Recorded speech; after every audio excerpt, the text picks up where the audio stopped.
nombre es Lucas Casanova, y esto es Budismo en Zapatillas. Hoy quiero leerte un capítulo más del libro El Poder Sanador del Caos, que ya está en la calle, publicado por Galerna, ahora en el mes de abril de 2022. El libro aparece en formato físico para Argentina y durante el mes de mayo en plataformas digitales en formato de ebook. Y a lo largo de este año, si todo marcha como lo tenemos previsto, también estará disponible en audiolibro en una versión ligeramente diferente a la del papel. Sí, quiero leerte un poco más a pedido de los cientos de mensajes que recibí de gente que está intentando comprarlo a través de la web de Galerna, que por supuesto lo tenés en la descripción de este episodio como un enlace si querés comprarlo. Y por supuesto también en librerías en muchos puntos del país. Quiero compartirte el capítulo que sigue a las páginas que leímos juntos hace un par de días atrás. Este capítulo pertenece a la primera parte del libro, que se llama La vida normal. Las cosas que suceden antes de que todo se desorganice, ese castillo de naipes que construimos alrededor de nuestra vida, cuando creemos que el orden nos puede salvar del caos.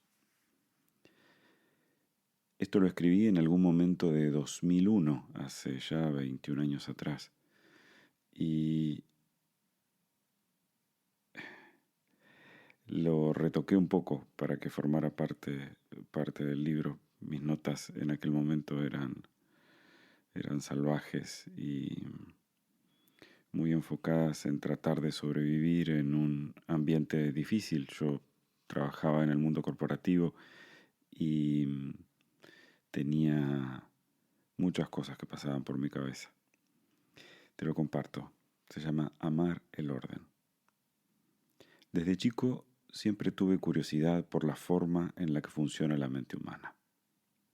Me crié con mis abuelos y bisabuelos, y para mí era notoria la cantidad de achaques y complicaciones de salud que tenía cada uno de ellos, y cómo se sentían con respecto a sí mismos. ¿Era que los más amargos tenían dificultades para caminar y tenían mucho dolor justamente porque eran más amargos? ¿O eso era una consecuencia del dolor que parecía acompañarlos siempre? Esas preguntas de infancia siempre terminan condicionando la manera en la que construimos nuestras vidas.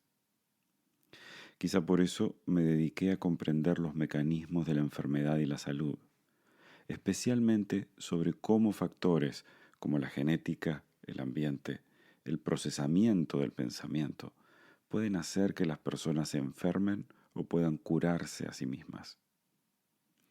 Siempre tuve curiosidad por comprender por qué algunas personas superaron ciertos desafíos en la vida y por qué algunos se sintieron tan sobrepasados por ellos, hasta el punto de no recuperarse nunca por completo.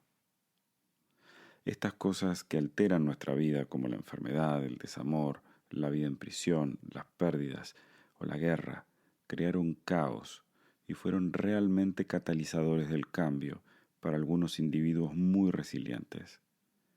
Quería saber qué había detrás de eso, así que me convertí en un especialista en caos. En realidad me volví un experto en tratar de evitar el caos. Desde mi adolescencia, el orden era para mí una forma de ordenar la realidad. Desde las etiquetas de las latas, frascos y botellas en la heladera, todas hacia adelante, bien legibles, hasta el orden de mis libros, por tema, autor y fecha, desde la publicación en los estantes de la biblioteca hasta el color de los lomos. Durante muchos años sufrí de trastorno obsesivo compulsivo. Mi misión era hacer todo predecible. Creía que si conseguía someter todo lo que pasaba a mi alrededor, iba a poder decidir sobre el resultado. y mi motor era el miedo que el desorden me tragase y me hiciera desaparecer. Hasta los 16 años compartí habitación con uno de mis hermanos, a quien adoro y admiro por su fuerza y lealtad. Nosotros cuatro, porque somos cuatro varones, somos para mí como los cuatro fantásticos. Yo soy el hombre elástico, adaptándome a toda situación posible. Mi hermano que me sigue en edad es la mole, con fuerza, empuje y determinación. Y los mellizos son uno todo pasión y fuego, y el otro tiene poder de hacerse invisible a voluntad. La mole, con quien compartía habitación, era como la mayoría de los chicos, a los que no les preocupa el desorden, lo que implicaba un gran esfuerzo para poder caminar en la habitación sin pisar algo. Mi caso era más llamativo, porque no toleraba tener nada fuera de lugar. No alcanzaba con mi habitación. Me dedicaba a ordenar la casa completa, empezando por el comedor, con la mesa principal, que siempre estaba cubierta de libros y ropa recién lavada en parvas. La entropía me desarmaba. Me hacía sentir un hueco en el estómago, la necesidad de saltar a la acción y de remediar de algún modo la ausencia de orden. Por entonces no debía tener más de 10 años. Esa urgencia se convirtió en determinación con el tiempo, y pude de muchas maneras usarla para avanzar en la vida. Me transformé en una especie de analista de sistemas amateur. Todo necesitaba ser estudiado y calculado, varias veces, pros y contras. Tanto fue así que lo transformé en una profesión. Y aunque no fuera una persona espontánea, bueno, en realidad tenía una complicación, podía llegar a bloquearme durante horas, transformé eso en una especie de talento, ayudar a la gente a recobrar el orden en sus vidas. Yo era de esos que te sacudía el polvo, te acomodaba la ropa y te daba una palmada en la espalda después de que la vida te arrastrara por el camino de la amargura.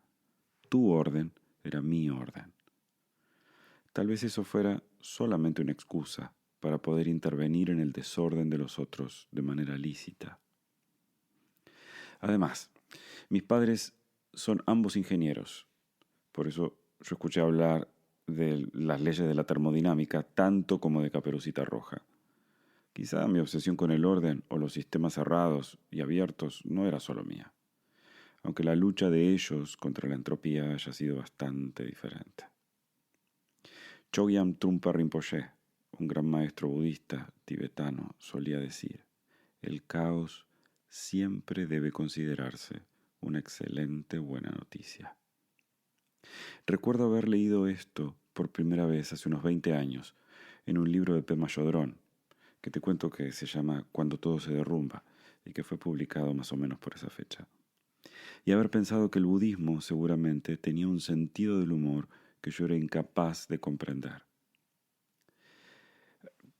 Saliéndome del guión, te cuento que ese libro me lo regalaron en un momento en el que yo me sentía en crisis con lo que hacía. Y después a lo largo del libro te cuento de dónde venía esa crisis.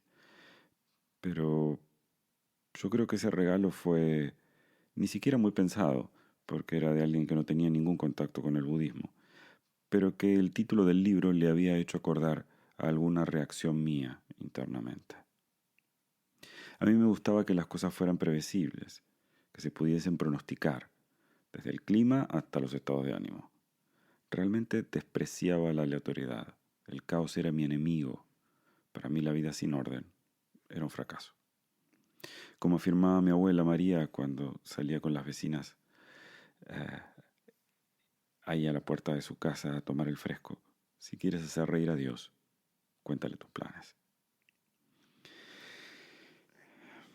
Así termina este capítulo de El poder sanador del caos. Son todos capítulos cortitos para poder ir digiriéndolos de a poco. Y son así cortitos porque vienen de mis notas, ¿no? de ese par de páginas en las libretas en las que escribía, o luego también esas notas de voz cortas que grababa mientras caminaba de un lugar a otro. Quiero agradecerles a los cientos de personas que ya están leyendo el libro y Me sigue pareciendo muy extraño que algo que yo he escrito para mí, para acompañarme en una situación como esta, sea hoy algo de lo que hablemos con tanta gente. Si estás escuchando esto y ya terminaste de leerlo y querés hablar conmigo, escribime, contame, que quiero saber lo que pensás. Te dejo por ahora. Esta música que estás escuchando ahora es de mi amigo, el músico uruguayo Gustavo Ripa, que lo podés encontrar en Instagram como @gusripa y podés descubrir que no solo hace una música hermosa, sino que además está ahora promocionando un curso hermoso sobre escucha consciente, cómo utilizar la música como un elemento de mindfulness, de meditación, de calidad de vida. No te lo pierdas. Y si quieres hablar conmigo, contarme qué te parece el poder sanador del caos o querés contarme en qué andás, podés hacerlo a través de Instagram en mi @lucas.casanova.yoga. Espero de verdad saber pronto de vos. Si sentís que el podcast le puede ayudar a alguien en un momento difícil, por favor compartíselo. Este podcast es 100% gratuito, hecho solo con la intención de propagar aquello que nos hace bien. Te mando un abrazo muy fuerte, que seas muy feliz. Namaste.